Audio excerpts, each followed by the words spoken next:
Druhý turnaj prebieha celkom fajn, aj napriek zlým predpovediam počasia. Nám počasie v celku vyšlo s tým, že zase sme mali oveľa väčší pretlak hráčov, ako sme v zásade mohli uspokojiť. A čo sa týka celkovo športovej roviny, hráme momentálne asi na jednom z najťažších ihrisk, ktoré vôbec v Európe sú.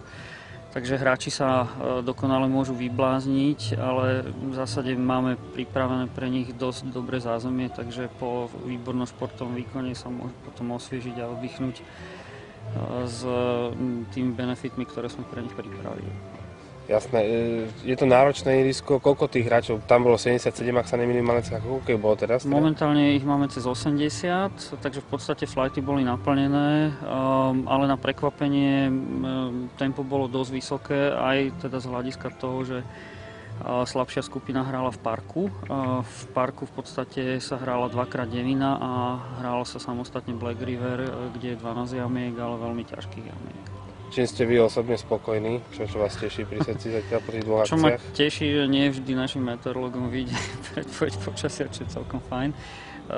Prialo nám, chvála Bohu, a v zásade asi to mohli oceniť naši návštevníci, či už hrajúci alebo nehrajúci.